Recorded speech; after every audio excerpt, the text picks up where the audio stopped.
Alhamdulillahi Rabbil Alamin.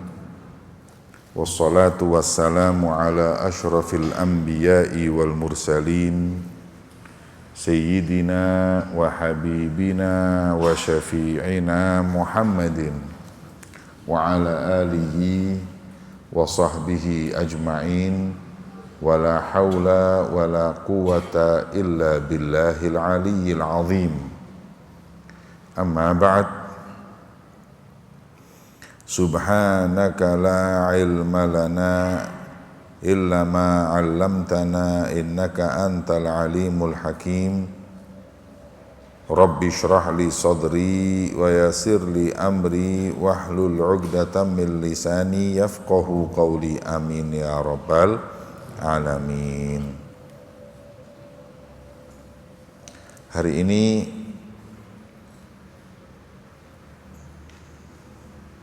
tanggal 27 bulan Dzulqa'dah,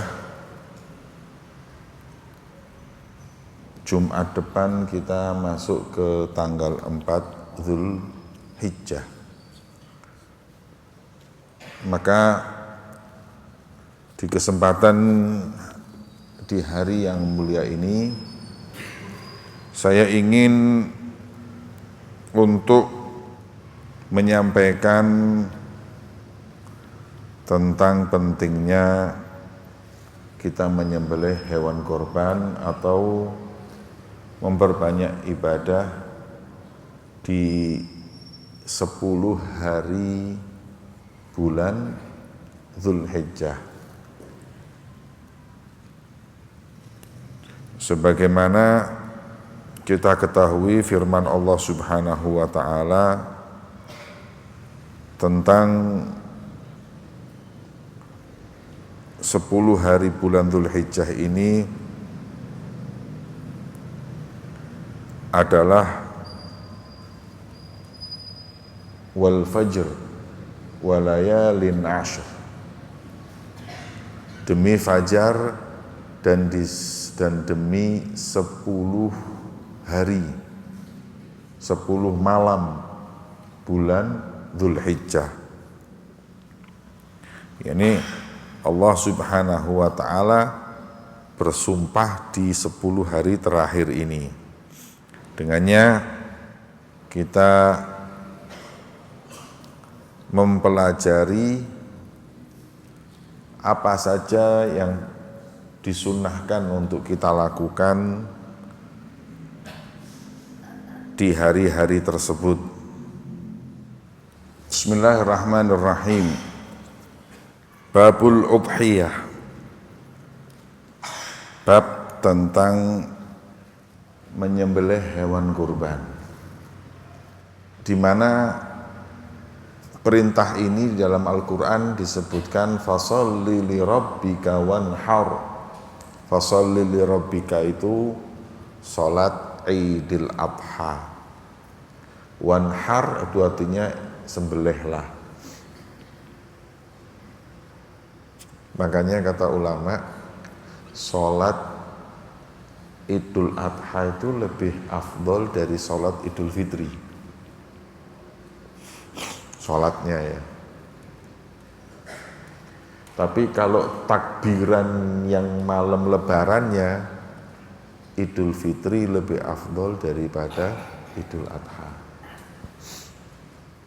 Hanya di Idul Adha mempunyai takbiran yang sunnah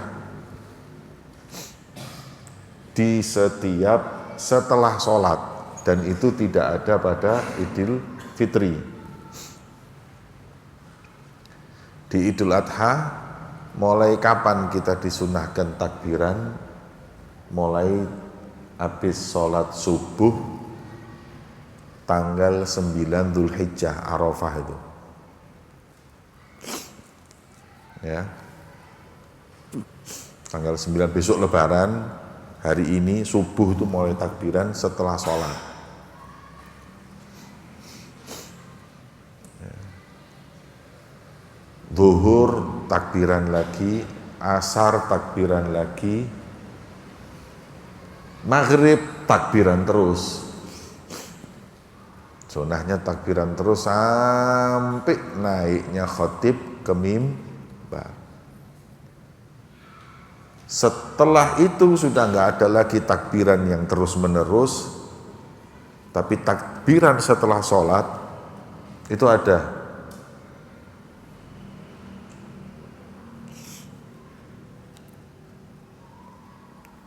Sampai kapan? Sampai akhir hari tasyrik 11, 12, 13 maghrib sudah nggak ada.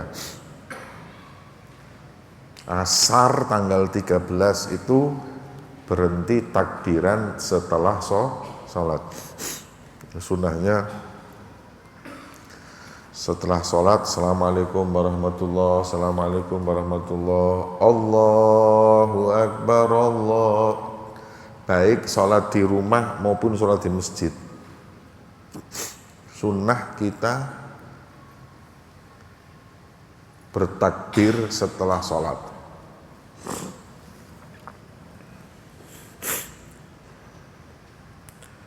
Kemudian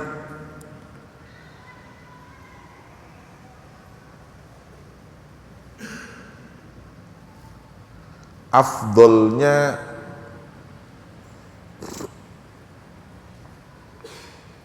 amalan di hari Idul Adha itu ya menyembelih itu tadi. Sebagaimana dalam hadis disebutkan, ma'amila ibnu Adam yauman nahar min amalin ahabba ilallah min iraqatid dam. Tidaklah berbuat seorang manusia amal soleh di hari Yaumun Nahar, yaitu lebaran Idul Adha, yang lebih dicintai oleh Allah seperti mengalirkan darah alias nyembelih.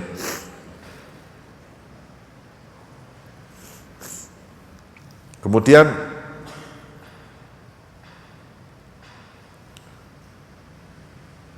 dalam hadis yang lain, abdimu dohayakum fa innaha ala sirat matayakum. Besarkanlah hewan korban kalian, cari yang paling bagus, cari yang paling besar. Kenapa? Karena nanti di sirat, di jembatan itu dia bisa jadi kendaraanmu, tungganganmu. Ya, makanya milih hewan korban untuk udhiyah itu yang paling baik. Mungkin sekarang itu korban itu yang minimal itu harganya kalau sudah korban gini, kalau enggak murah. Kalau sudah mau Idul Adha ini harganya naik. Lah naik itu kalau saya lihat yang dijual di daerah Dau ini paling murah yang halal atau yang masuk syarat di perbolehkannya nyembelih itu yang harga mungkin 2 juta. Jadi minimal itu 2 juta, tapi itu ya kurus. Tapi sudah sampai, mungkin nanti ada syarat-syaratnya, kibas umur setahun itu harga 2 juta dapat. Kalau kemarin 1 juta 1 juta 200 oleh itu. Sekarang nanti bisa jadi 2 juta itu. 2 juta. Lah yang korban 2 jutaan itu sing keceng-keceng iki. Jadi kendaraan di sirat iku kuat. Sing lemu-lemu kon ngene iki minimal korban sing 4 juta. Padha mbek aku. Minimal 4 juta, ya. Sing kurus-kurus iku 2 juta cukup. Ya. Sing kurus nemen iku wis gak usah korbane kono, rupane dadi korban kok yo omahmu. Ya. Kemudian Di dalam mazhab Imam Syafi'i, hukum udhiyah itu sunnah muakkadah. Ya.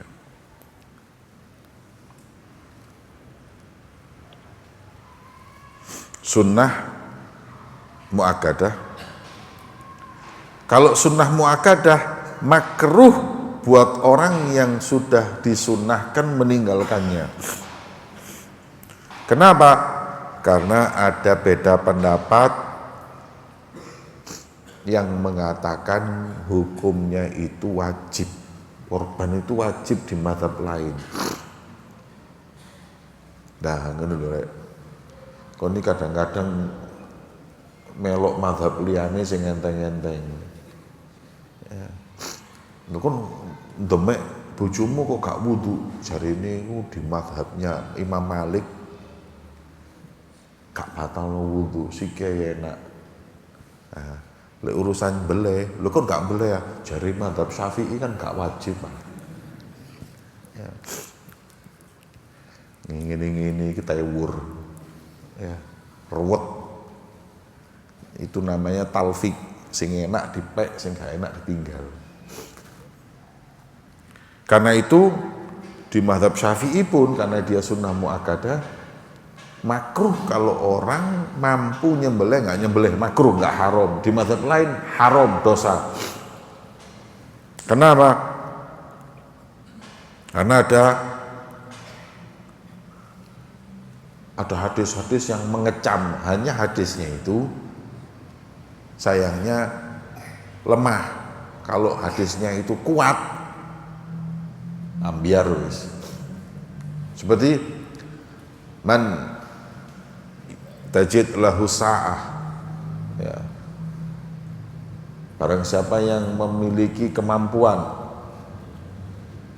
tsumma lam yudhhi, kemudian dia itu tidak mau menyembelih hewan korban, fala yaqrubanna musallana, jangan deket-deket masjid kami, karena itu orang munafik. Mau mesti kei duit kak korban itu munafik. Gak usah cidik-cidik di musola masjidku. Ini riwayat hadis seperti itu. Ada lagi yang lebih parah lagi. Ya. Barang siapa yang memiliki kelebihan, kemampuan, tsumma lam yudhhi, tapi tidak mau nyembelih, fa in syaa an yamut yahudiyan au nasraniyan, nek mati kongon milih mati Nasrani atau Yahudi, murtad ngono wis. Nah, biasanya kalau hadis-hadisnya seperti ini tapi kok nggak wajib, berarti hadisnya itu nggak sahih. Karena hukum itu harus dipakai hasan dan sahih, dhaif nggak bisa dipakai hukum. Dhaif itu fadhailul a'mal, keutamaan amal aja. Kemudian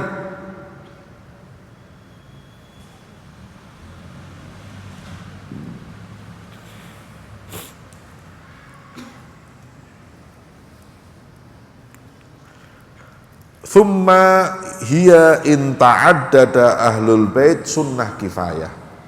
Kalau satu orang belum nikah, sunnah muakkadah.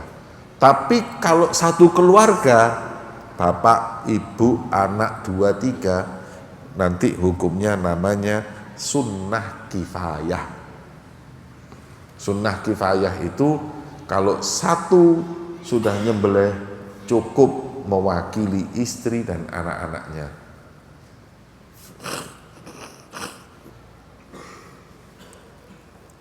Kemudian kalau di rumah itu tinggal 2 keluarga, ya 2 kambing. Umpama bapak dan bapak, ibu, suami istri punya anak, anaknya sudah nikah dua-duanya. Maka bapak ini sunnah, karena ini sudah tidak nyembelih, ini sunnah juga, ini sunnah juga, ini 3. Atau satu rumah 2 keluarga ya 2. Cuman kalau satu keluarga 1. Kemudian kalau enggak Beb, mau duit akeh kok, suami satu, istri satu, anaknya nyembelih satu-satu boleh? Boleh, tambah bagus. Nek perlu si jiwong 10. Ya.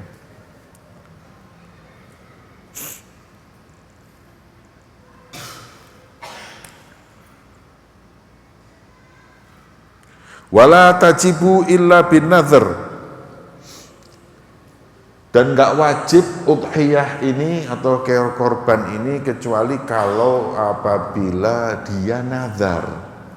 Saya nazar tahun ini kalau ada rezeki mau nyembelih hewan korban, maka untuknya bukan sunnah tapi wajib. Nah kalau wajib pahalanya ya lebih besar dari pahala sunnah. Makanya sebagian orang nazar supaya dia dapat pahala besar. Hanya bedanya nazar nanti dengan sunnah. Kalau sunnah Anda boleh ikut makan dagingnya. Tapi kalau nazar Anda tidak boleh ikut makan dagingnya. 100% disodakohkan. Paham? Jadi, tapi ganjarannya gede, tapi nggak boleh makan.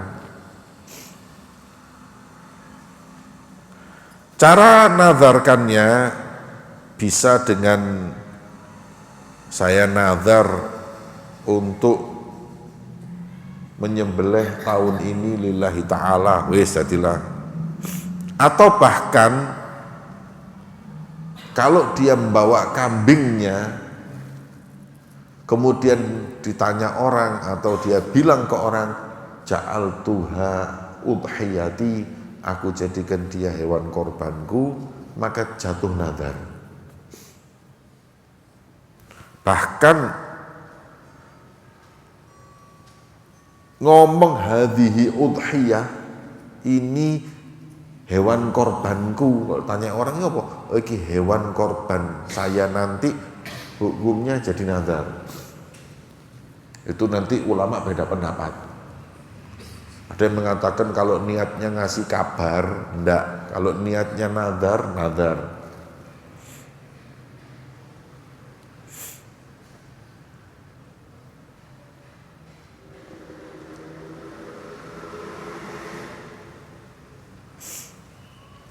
Nah, hewan apa sajakah yang boleh disembelih? Hanya 3 di mazhab Imam Syafi'i, tapi di mazhab yang lain ada tambahan. Di mazhab Imam Syafi'i 3 itu ibil, bakor, ghanam, onta, sapi, dan kambing. Ada mazhab lain menyebutkan boleh dengan kuda. Tahu kuda? Nek basa Madura nih jeren. Ya.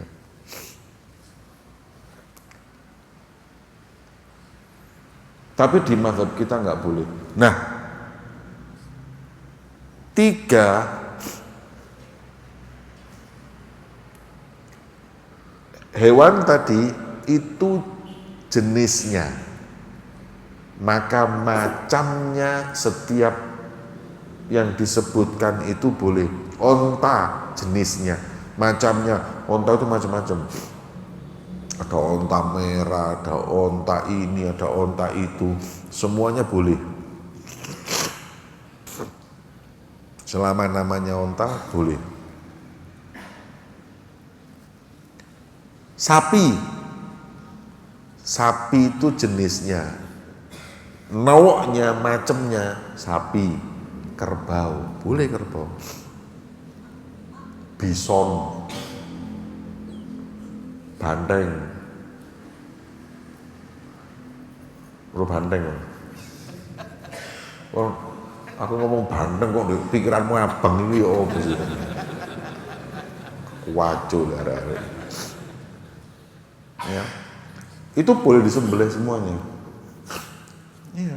Banteng itu bagian dari sapi. Ya. Makanya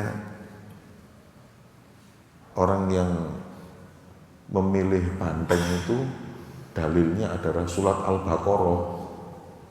Karena di Quran kan ada surat Al-Baqarah, itu surat banteng ya. Karena sama-sama sapi.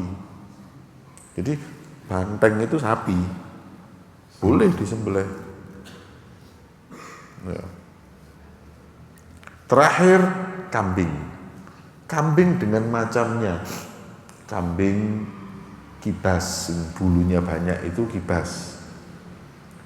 Kambing kacang, kalau orang sini bilang kambing kacang atau kambing Jowo. Ada juga kambing etawa. Ada juga kambing gunung, udah gede, semuanya di wit. Apa lainnya lagi?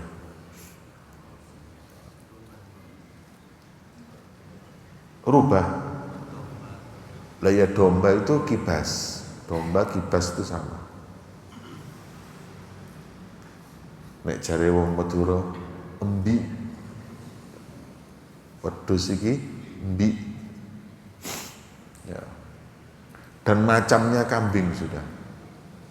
Yang saya tahu domba atau kibas, kambing kacang atau Jawa, kambing gurun yang saya lihat di taman safari, iso menek-menek uwit itu, rukun kok, kurang piknik kan memang. Yang terakhir adalah etawa. Saya pernah di rumah punya itu etawa yang susunya bisa diperah. Itu semuanya kambing boleh disembelih. Afdolnya itu kalau kita nyembelih onta, badanah itu onta. Ya. Afdolnya adalah hal badanah.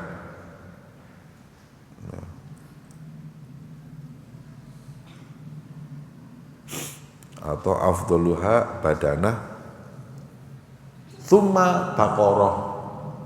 Yang kedua afdolnya adalah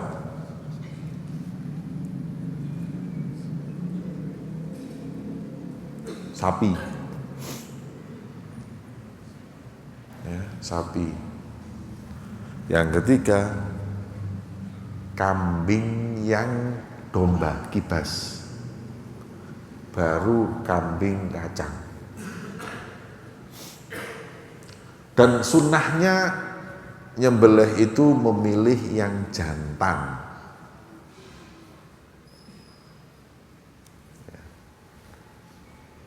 Kenapa kok yang berkorban itu jantan? Kalau betina itu ngaku salah aja nggak mau, apalagi korban. Kok nyambung runu sih rek? Sunnahnya, tapi nggak apa-apa betina. Karena sunnahnya itu jantan, makanya kalau pas kita mau korban itu hadirin, mesti harga jantan lebih mahal. Ya. Karena sunnahnya kok jantan, tapi betina sah. Siapa yang bilang betina nggak sah? Sah. Saya kalau ya memang sunnahnya jantan, tapi kalau kadang-kadang saya lihat jantan harga 2 juta kecil, betina 2 juta dapat besar, ya saya kadang pilih yang besar aja. Kulit dagingnya betina mbek jantan ini beda lah. Saya nggak ngerti, mungkin kan itu ini amrun ta'abudi, sunnahnya jantan ya jantan, afdolnya Nabi jantan. Mungkin kalau sudah melahirkan, menyusui dan lain-lain itu mungkin dagingnya lebih alot daripada yang jantan. Mungkin seperti itu. Mungkin yang jelas tuh biasanya gini-gini ini karena dagingnya lebih enak. Makanya disunahkannya seperti itu. Kambing domba baru kambing kacang. Tapi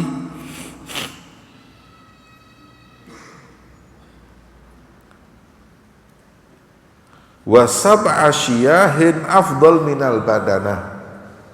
Mana yang lebih afdal? Nyembelih, sampamanya saya Jamal mau nyembelih, pilihannya dua, beb, sapi siji sampean atau wedhus pitu. Karena sapi dan kambing itu hadirin bisa urunan 7 orang, dan itu tidak bisa di kambing. Di kambing tidak bisa. Jadi beb kalau cuma 6 orang ya tambah nggak apa-apa, siji nggak apa-apa. Kambing apa namanya, sapi itu, atau orang sapi nggak apa-apa. Satu sapi berdua boleh, maksimalnya 7. 6 orang juga nggak apa-apa. Begitu juga onta. Saya nggak bicara onta karena di sini nggak ada onta, terus percuma diomong loh. Sopo yang boleh unta ya. Bahasa Arab unta itu Jamal. Kalau nama saya Jamal. Makanya lono wong nyuruh aku Habib Jamal, Habib Punto. Ya. Mimnya itu ditambah Jamal, Habib Jamal. Nanti kalau mulai saya gitu loh, Habib Jamal. Kualat kok.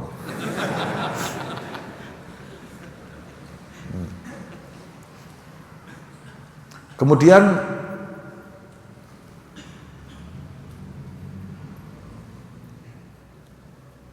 kalau saya diberi pilihan, saya pribadi, sapi 1 atau 7 kambing, maka afdolnya 7 kambing daripada 1 sapi. Kalau 6 kambing dengan 1 sapi, ya afdolan 1 sapi. Paham? Kemudian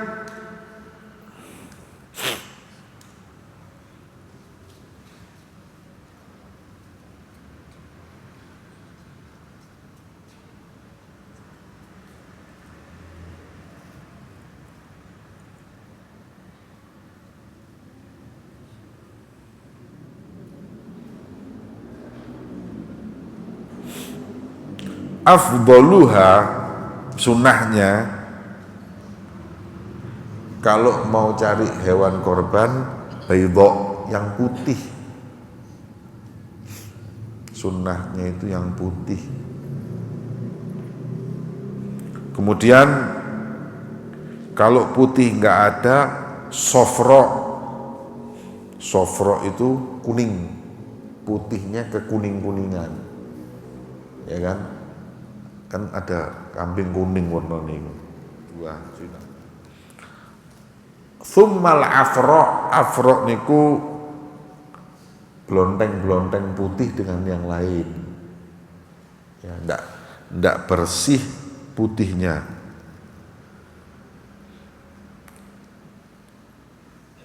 Ya. Afro itu bukan putih kuning butek, putih butek. Afro itu putih butek. Butek itu bahasa Indonesia ini apa, Rek? Butek. Kau enggak bahasa Indonesia? Keruh, banyu ah. Putihnya itu putih butek ya, apa butek ya? Putih apa ya? Dekil. Nah, kalau bahasa Jakartanya dekil. Ya. Nah, kalau bahasa Spanyolnya tadi butek.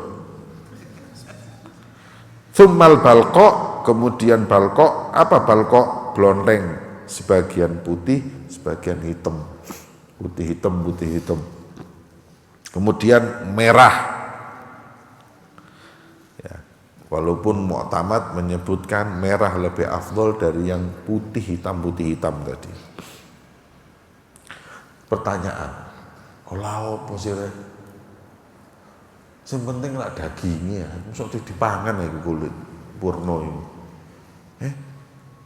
Kenapa kok milih yang putih?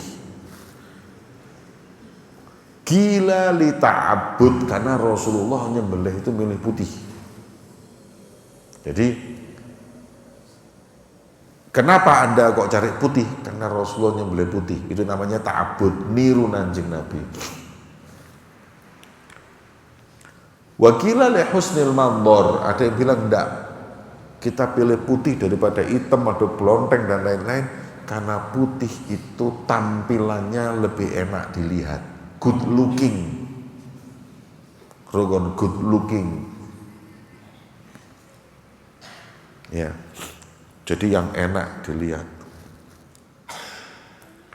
Wakila, ada lagi pendapat yang lain, liti billah, subhanallah, jari ini ilmu perkambingan, kambing yang warna putih itu dagingnya lebih enak dari yang warna hitam.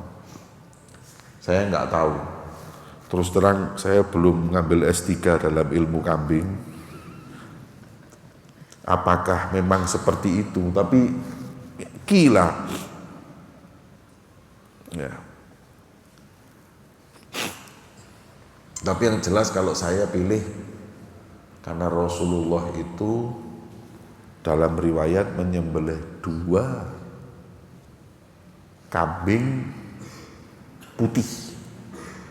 Karena itu saya memilih putih. Itu. Kemudian syarat hewan korban. Yang pertama, badanah atau onta tadi itu sudah masuk 5 tahun usianya. Usia 5 tahun baru disembelih. Jadi kalau onta usia 3 tahun, 4 tahun belum boleh, 5 tahun baru boleh. Adapun kalau sapi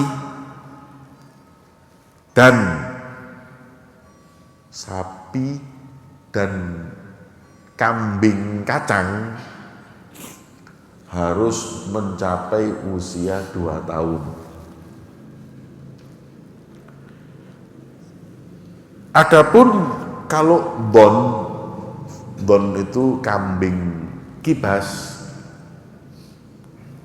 itu mencapai usia 1 tahun. Kalau kambing kibas 1 tahun cukup. Atau nggak nyampe 1 tahun tapi sudah tajadza'at asnanuhu, sudah poel, ganti gigi. Tapi kalau sudah 1 tahun belum poel, boleh, kena di usia. Belum 1 tahun tapi sudah poel, boleh kena di gigi. Hanya di kambing kibas. Makanya yang dilakukan oleh jual-jual kambing itu, dodolan kambing kacang terus itu wis poel dibuka. Kotor gak ngerti. Kalau kambing kacang sudah gak perlu dilihat giginya, umur. Kalau kambing kibas atau domba baru umur atau poel, umur 1 tahun atau poel, dalam riwayat di usia 9 bulan ke atas biasanya poel itu. Jadi kurang-kurang 1 tahun dikit pokoknya wis poel gak apa-apa. Eling-elingan ya, poel iku gawe domba atau kibas tok. Paham ya?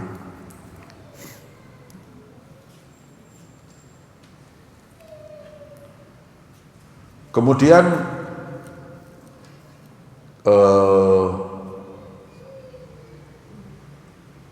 kambing Bawa sini.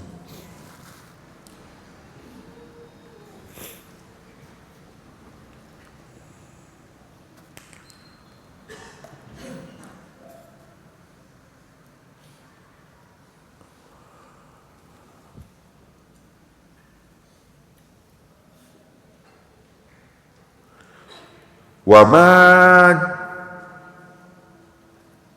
jumi'a dzukuratan wa sumnan wa bayadan afdol mutlakon.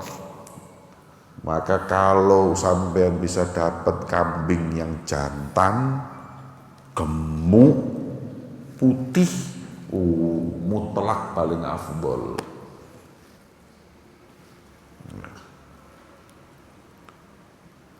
Kemudian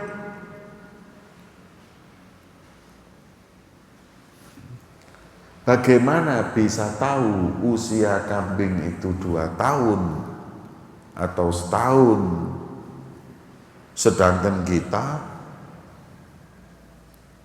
baru ketemu kambing waktu di penjual? Gimana bisa tahu? Apakah kambing-kambing itu punya akte kelahiran? Apa punya KTP? Anda bisa lihat lahir tahun berapa? Nggak bisa. Maka kata ulama bersandar dari 2. Yang pertama, gaulul bai' al-mawthuq, kalau penjualnya itu bisa dipercaya. Anda berpegangan dengan perkataan penjual. Cuman kadang-kadang penjual ini gak ngingu, yukulaan bisa, juga nggak tahu. Terus atau gaulul khabir, yang dalam ilmu perkambingan sudah mencapai S3. Delok tok iki suruh. Iki 2 tahun lebih, tak mungkin. Setahun. Enggak mungkin ini usia. Ada ilmu kambing wong sing pinter. Dilihat aja tahu. Iki umurnya 4 tahun, iki 3 tahun, iki 2 tahun lebih. Oh gak nyampe 2 tahun, gak mungkin. Yaitu orang itu bisa kita buat sandaran mengetahui umurnya hewan yang akan kita korbankan. Kemudian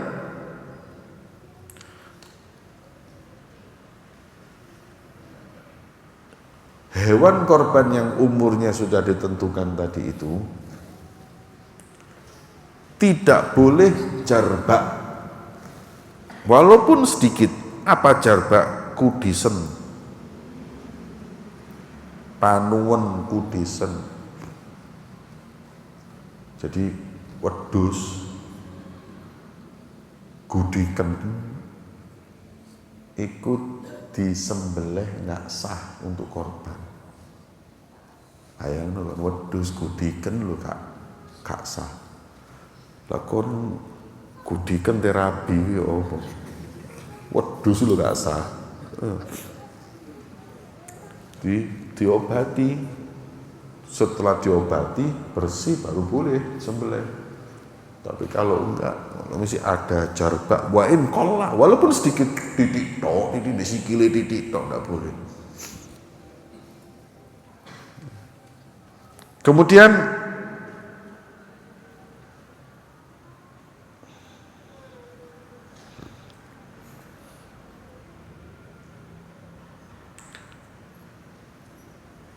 wala syadidatul araj, dan tidak boleh kambing itu pincang yang parah. Nek pincang titik gak apa-apa, pincang parah tidak boleh. Untuk pincang titik, kadang-kadang pincang sedikit itu pas pengiriman itu kadang-kadang. Pas pengiriman itu pincang, kadang-kadang sah. Ya. Kemudian wala ajfa. Apa ajfa itu rek? Ajfa itu adalah Zahaba mukhuha minal hizal. Nemen. Sampai haho gara-gara guru. Kuru sampai haho, ilang akali. Ya, kuru tok sih gak apa-apa sampai haho. Ya, itu ndak sah. Wala majnunah. Kambing gila juga nggak sah. Pertanyaannya, loh emang kambing punya akal ya kok gila? Kambing nggak tuh ya akal kan? Katanya ulama, kambing gila itu kambing yang nggak bisa diem ngamuk edan. Ya, kan ada binatang kalau gila itu kan anjing gila, kabeh wong dicokoti gini. Ini juga gitu kambing nggak sah. Wala amya wala aura, buta tidak boleh. Padahal ya kan gak ngaruh anak ini daging. Lompomu tapi buta melakukan ketatap-tatap buta. Lo buta itu tidak boleh. Karena apa? Bobitnya itu dua. Ngurangin nikmat yang menyebabkan kurangnya nikmatnya daging sama harga turun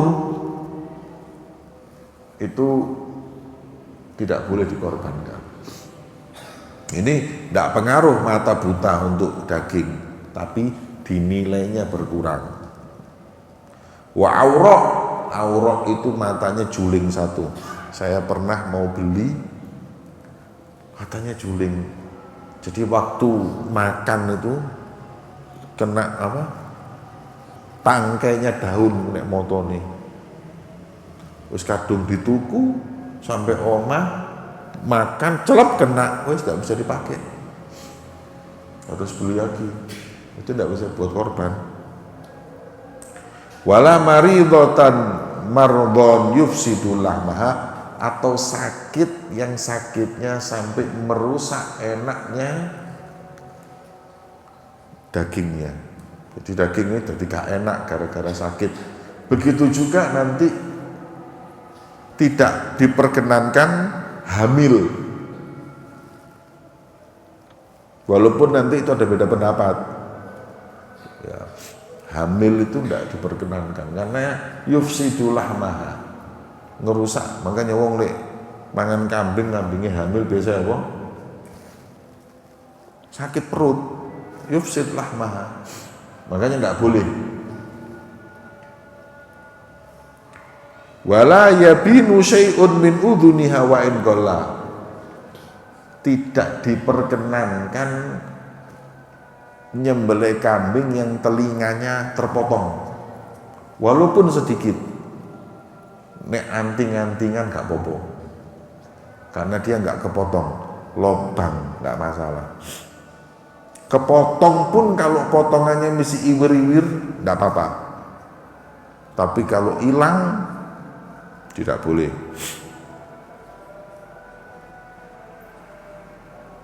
Atau kepotong lisannya, atau kepotong payudaranya, tempat merah susunya itu kepotong, atau pahanya kena kecelakaan akhirnya kepotong, tidak boleh. Ya. Wa an la tadhhab jami'u asnaniha, ompong untune gak oleh, tapi lek putul siji loro gak apa-apa. Yang tidak boleh itu bersih untune ompong, itu tidak diperkenankan. Paham nggih? Jadi nanti ini ada dua pertemuan yang akan datang saya teruskan. Jadi untuk menyembelih kambing itu pilih yang baik, pilih yang paling sempurna agar ibadah kita diterima oleh Allah Subhanahu wa ta'ala. Okay. Saya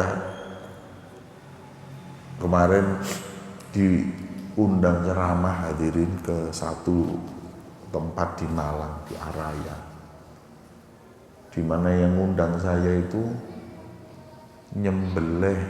bukan nyembelih, sudah mempersiapkan untuk membagikan korban kambing 5.000. Wis siap lho 5.000. Garek dibagi 5.000 kambing. Saya tanya, Masya Allah, dari tahun berapa? Tahun kemarin 2.700, belum sampai 5.000. Tahun ini 5.000. Dan saya pulang dititipi 100 kambing. Nek siji 2 juta, iku wis 200 juta ya. Seumur-umur gak tahu aku ceramah mulai dikei 200 juta ya. Tapi duduk duit wedhus 200 juta, 100 ekor kambing buat Habib. Ada tak tumpak no motorku ya gak mungkin 100. Telu sebentok motorku ya. Ini 100. Tarak bener lah temenan. Loh iya Habib mau sekarang diantar, saya antar. Truknya sudah siap, kambingnya di belakang juga. 100 ekor kambing buat pondok Habib.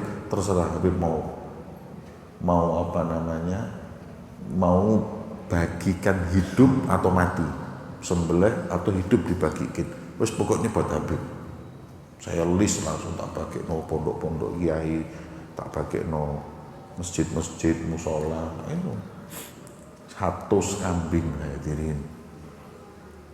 Ya, itu 1. Saya ngomong sama yang ngundang, tahun ngarep undangan aku maneh. Nek kon gak ngundang, sumpah teko dhewe aku.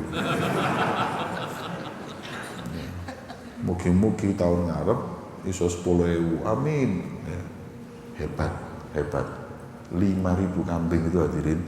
Nek tak hitung-hitung minimal 10 miliar. 10 miliar wedhus bagi no gratis.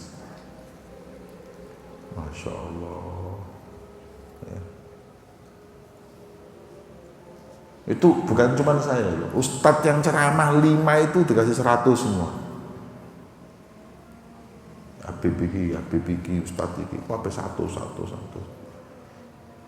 Saya bilang saya tidak siap. Mulai saiki wedhus iku rek. Jumlahnya wedhus mbek santri berdua deh. Akhirnya gak melihara santri, melihara wedhus lagi. Makannya gimana, ini gimana, repot. Sudah nanti aja sekitar 5 hari sebelum lebaran gitu, tanggal 5, tanggal Dzulhijjah atau tanggal 4 Dzulhijjah kirim. Jadi nanti sampai pondok langsung saya bagi, iki limo dibagi baru enak. Nah, sekarang kudu mangani, kudu iki, wah repot. Karena dia sudah siap semua makanan ini. Itu kambingnya 5.000, sapinya bisa lebih, bisa ada lagi Kak. Sapi saya tidak tahu, sapinya tidak tahu 100 atau 200, tapi dia fokusnya di kambing. Ya. Nah, Masya Allah, saya sampai terngiang-ngiang, hebat. Sopo rek nyembelih 5.000. Sing tau nglakoni ngene, sing aku rumek Kanjeng Nabi tok. Mensedekahkan kambing 1 bukit. Rasulullah dapat kambing ghanimah perang 1 bukit, dihadiahkan orang sampai habis. Sak bukit itu ya paling 5.000-an ngono. Ya. Wallahu a'lam bishawab. Sirrul Fatihah.